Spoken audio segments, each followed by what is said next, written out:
Episode की starting में हम होरी को देखते हैं जहां वो सोता से कह रही थी कि वो आज स्कूल नहीं जाने वाली क्योंकि उसकी तबीयत अभी भी ठीक नहीं है। लेकिन ये बात बिल्कुल झूठ थी। होरी मियामुरा की वजह से स्कूल नहीं जा रही थी। जब से मियामुरा ने होरी को अपनी फीलिंग्स कन्फेस किया है तब से होरी मियामुरा से मैसेज में भी ठीक से बात नहीं कर पा रही थी। होरी को समझ ही नहीं आ रहा था कि वो मियामुरा को कैसे फेस करेगी। उसके बाद हम सोता को देखते हैं जिसे स्कूल जाते वक्त मियामुरा दिखता है और मियामुरा के साथ में एक लड़की भी थी। फिर शाम को सोता घर आकर ये बात होरी को भी बता देता है कि उसने मियामुरा को किसी लड़की के साथ देखा था। ये सुनकर तो होरी को झटका सा लगता है। होरी सोता से उस लड़की के बारे में और कुछ पूछती है लेकिन सोता उसके बारे में कुछ भी नहीं जानता था। सोता बस इतना बताता है कि उस लड़की ने किसी और स्कूल की यूनिफॉर्म पहन रखी थी। ये सुनकर तो होरी को लगने लगता है कि मियामुरा का उस लड़के के साथ कुछ चक्कर वक्कर चल रहा है। उसने होरी से प्यार वाली बात भी झूठ कही थी और मियामुरा उसे धोखा दे रहा है और होरी को ज़्यादा ही सोचने लगती है। लेकिन अगले ही पल होरी होश में आती है और ये सोचने लगती है कि शायद वो दोनों दोस्त होंगे, उसे ज़्यादा नहीं सोचना चाहिए। इसीलिए वो सोता से पूछती है कि क्या वो दोनों दोस्त लग रहे थे, जिसके जवाब में सोता कहता है कि शायद नहीं क्योंकि वो लड़की मियामुरा के बाहों में थी। और ये सुनकर तो होरी की दही ही गिर जाती है और उसे पक्का लगने लगता है कि उन दोनों का चक्कर चल रहा है। उसके बाद हम अगले दिन स्कूल का सीन देखते हैं जहां होरी क्लास में जाकर किसी से भी बात किए बिना चुपचाप एक कोने में इस तरह बैठ जाती है कि मियामुरा उसे ना देख पाए। लेकिन तोरू ने उसे देख लिया था, इसीलिए फ्री टाइम में तोरू मियामुरा को बता देता है कि जब वो बालकनी में था तब होरी क्लास में आई थी और चुपचाप एक कोने में बैठी थी। होरी इस वक्त भी क्लास में नहीं थी, इसीलिए मियामुरा उसे ढूंढने के लिए जाने का फैसला करता है। फिर हम होरी को देखते हैं जो मियामुरा से छुप कर भाग रही थी, लेकिन मियामुरा उसके पीछे से आकर उसे धप्पा करता है, मतलब कि उसे हाय कहता है। और मियामुरा की आवाज़ सुनकर होरी इतना तेज चिल्लाती है कि मानो उसने किसी भूत की आवाज़ सुन ली हो। मियामुरा होरी से कुछ बात करना चाहता था लेकिन होरी उससे कोई बात नहीं करना चाहती थी और वो वहाँ से जाने लगती है। लेकिन मियामुरा उसे रोकते हुए कहता है कि उस दिन तुम जाग रही थी ना। उसकी ये बात सुनते ही होरी रुक जाती है और मियामुरा आगे कहता है कि मुझे भी पता था कि तुम जाग रही थी, इसीलिए मैंने तुमसे वो बात कही थी। अब मियामुरा होरी से और कोई बात कह पाता उससे पहले ही होरी मियामुरा से सीधे पूछ लेती है कि वो लड़की कौन थी। जवाब में मियामुरा थोड़ा सा सोचने के बाद कहता है कि अच्छा तो तुम चीका चांद के बारे में पूछ रही हो। चीका चांद सुनकर होरी समझ जाती है कि मियामुरा ने उसका पहला नाम लिया है और वो मियामुरा से कहने लगती है कि तुम एक लड़की के साथ घूम रहे थे और तुम उसे उसके पहले नाम से बुला रहे हो, ऊपर से वो तुम्हारे बाहों में थी। इतना सुनकर तो मियामुरा को भी समझ आ जाता है कि होरी ने आम को इमली समझ लिया है, मतलब कि उसे कोई गलतफहमी हुई है।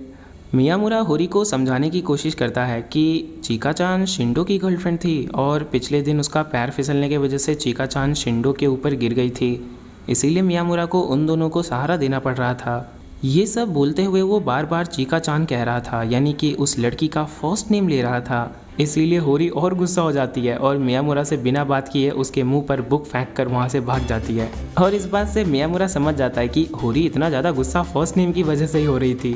मियामुरा ने आज तक कभी भी होरी को उसके फर्स्ट नेम से नहीं बुलाया था, लेकिन कल की ही मिली उस अनजान लड़की को मियामुरा बार बार उसके फर्स्ट नेम से ही बुला रहा था। लेकिन बेचारा मियामुरा भी क्या करता, उसे तो चीका चांद का पूरा नाम पता ही नहीं था और होरी बिना उसकी बात सुने ही भाग गई।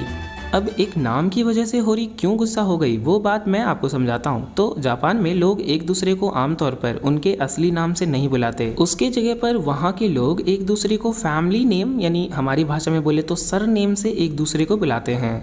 जापान में लोग एक दूसरे को उनके फर्स्ट नेम से तभी बुलाते हैं जब दो लोग एक दूसरे के काफ़ी ज़्यादा क्लोज होते हैं, नहीं तो वो लोग फैमिली नेम ही यूज़ करते हैं। एग्जाम्पल के लिए मियामुरा इजुमी में मियामुरा ये सरनेम है और इजुमी ये रियल नेम है। एक बात ये भी है कि हम सब आमतौर पर पहले अपना नाम और उसके बाद सरनेम लिखते हैं, लेकिन जापान में पहले सरनेम यानी फैमिली नेम लिखा जाता है और उसके बाद फर्स्ट नेम लिखा जाता है। जापानीज लोग ऐसा अपने फैमिली को रिप्रेजेंट करने के लिए करते हैं। अब शायद आप जापान के इस कल्चर से रूबरू हो चुके होंगे और अगर ऐसा है तो इस चैनल को सब्सक्राइब करना मत भूलना, क्योंकि हम फ्यूचर में भी आपको एक्सप्लेनेशन के साथ ऐसे ही इन्फॉर्मेशन देते रहेंगे। चलो आगे बढ़ते कहानी की तरफ। अब मियामुरा को लग रहा था कि होरी उससे नाराज़ है और दूसरी तरफ होरी का जब दिमाग ठंडा होता है तब उसे रियलाइज़ होता है कि उसने कितनी बड़ी गलती कर दी और होरी को ऐसा लगने लगता है कि मियामुरा उससे नाराज़ होगा। लेकिन फिर शाम को जब मियामुरा होरी के घर उसकी बुक लौटाने के लिए आता है तब इन दोनों की गलतफहमी उम्मीद दूर हो जाती है। होरी को ये पता चल जाता है कि मियामुरा को चीका-चान का पूरा नाम पता ही नहीं था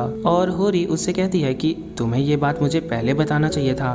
तो मियामुरा कहता है कि मैंने तुम्हें बताने की कोशिश की थी लेकिन तुमने मेरी बात सुनी ही नहीं। जिस पर होरी कहती है वैसे तो मैं तुम्हारी बात हमेशा सुनती हूँ, जैसे कि उस दिन सुनी थी जब मैं बीमार थी।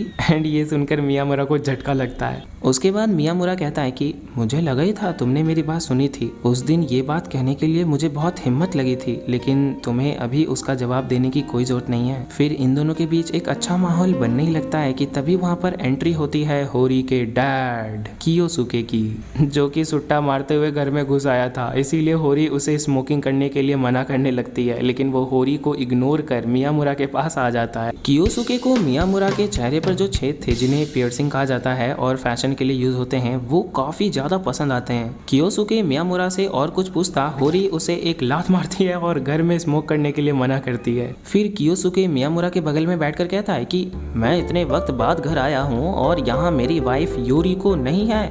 मेरी बेटी मुझे लात मार रही है और उसने एक अनजान लड़के को घर में भी बुला रखा है। जिस पर होरी कहती है कि आपको यहाँ आने से पहले एक बार कॉल करना चाहिए था। फिर कियोसुके होरी से कहता है कि मुझे भूख लगी है, कुछ खाने के लिए दो। फिर होरी नखरे करते हुए किचन में चली जाती है। फिर कियोसुके मियामुरा से कहता है कि होरी भले ही नखरे करती है लेकिन वो मेरे लिए कुछ बना ही देगी, वो एक अच्छी लड़की है। फिर मियामुरा वहाँ से जाने लगता है लेकिन कियोसुके उसे रोकता है और उसकी कुंडली पूछने लगता है, मतलब कि नाम वगैरह पूछने लगता है। कुछ देर बाद होरी वहां आती है और खाने का प्लेट कियोसुके को मारते हुए उसे पकड़ाती है। इस पर कियोसुके मियामुरा से कहता है कि होरी आजकल कुछ ज्यादा ही गुस्से में रहती है और मियामुरा कहने लगता है कि नहीं, होरी कुछ ज्यादा गुस्सा नहीं करती। और तभी उसे आज सुबह की बात याद आ जाती है और इसके बाद तो कियोसुके और मियामुरा की बकलोली शुरू हो जाती है और कियोसुके काफी फनी इंसान था। कुछ देर बाद कियोसुके होरी से पूछ लेता है कि मियामुरा तुम्हारा क्या लगता है, क्या ये तुम्हारा बॉयफ्रेंड है? जिस पर दोनों लाल पीले होने लगते हैं और शर्माते हुए होरी कह देती है कि हाँ कोई, और इससे आगे वो पूछती है कि आपको इसमें कोई प्रॉब्लम? तो कियोसुके कहता है कि हाँ, मुझे लंबे बाल वाले लड़के पसंद नहीं। जो सुन होरी कहती है क्या आपने कभी खुद को आईने में देखा है? और उसके बाद मियामुरा कहता है कि मैं अपने बाल कटवा दूंगा, आप बस कहकर तो देखिए। लेकिन कियोसुके कहता है कि कटवाने की जरूरत नहीं है, तुम इसे बस पीछे की ओर बांध सकते हो।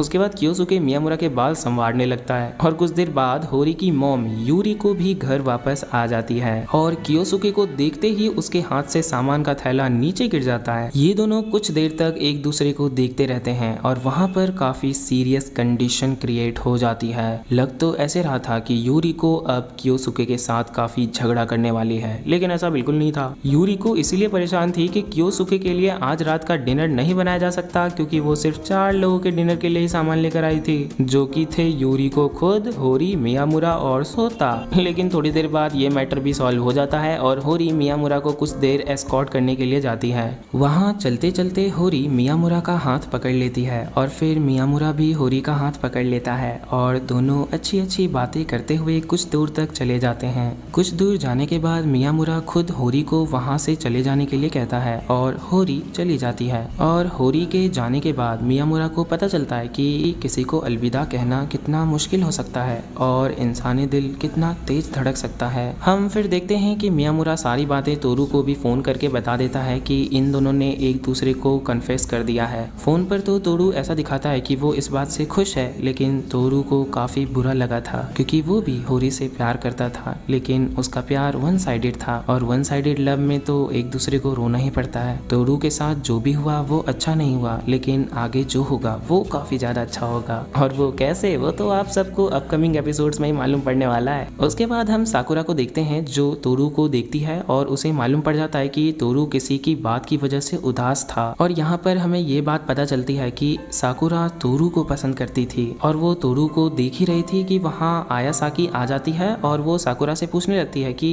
वो नीचे क्या दिख रही थी, लेकिन वो आयासाकी को नहीं बताना चाहती थी कि उसे भी एक लड़का पसंद आया है। साकुरा को लग रहा था कि आयासाकी उसका मजाक उड़ाएगी क्योंकि साकुरा आयासाकी जितनी क्यूट नहीं है, इसीलिए साकुरा को खुद पर डाउट था। दैट्स वाई आयासाकी को कुछ बताए बिना ही वो वहाँ से भाग जाती है। लेकिन आगे जाकर साकुरा को अपनी गलती का एहसास होता है कि आयासाकी उसकी बेस्ट फ्रेंड थी, चाहे कुछ भी हो जाए आयासाकी कभी भी उसका मजाक नहीं उड़ाएगी। इसीलिए वो वापस आयासाकी के पास जाकर बता देती है कि उसे भी एक लड़का पसंद आ चुका है, और ये बताते हुए वो काफी ज्यादा ब्लश करने लगती है। और जैसा कि साकुरा ने सोचा था, आयासाकी उसका मजाक नहीं उड़ाती बल्कि उससे सपोर्ट करती है। उसके बाद शाम के वक्त जब होरी और मियामुरा साथ में घर जा रहे थे तब उन्हें तोरू दिखता है, और तोरू को देखकर मियामुरा काफी उदास हो जाता है क्योंकि यार तोरू उसका बेस्ट फ्रेंड था और उसने तोरू के साथ ऐसा किया था। लेकिन तोरू मियामुरा को समझाता है कि जो भी हुआ उसमें मियामुरा की कोई गलती नहीं है, इसीलिए उसे तोरू की टेंशन लेने की कोई जरूरत नहीं है, इसके बजाय उसे चिल करना चाहिए। और बस इसी के साथ ये एपिसोड यहीं पर खत्म हो जाता है। और अगर हम प्यार मोहब्बत के पॉइंट ऑफ व्यू से देखें तो ये एपिसोड काफी सही एपिसोड था। इसमें बड़े ही आराम से और कॉमेडी के साथ लव ट्रायंगल और वन साइडेड लव और सबसे बड़ी दोस्ती जैसी चीज को एक्सप्लेन कर दिया गया है। अब इस एपिसोड का पूरा रिव्यू तो मैं कर नहीं सकता क्योंकि अगर मैं रिव्यू करने बैठा तो नेक्स्ट एपिसोड कैसे आएगा, इसीलिए मैं जा रहा हूँ नेक्स्ट एपिसोड तैयार करने के लिए और आप इस चैनल को सब्सक्राइब करने के लिए।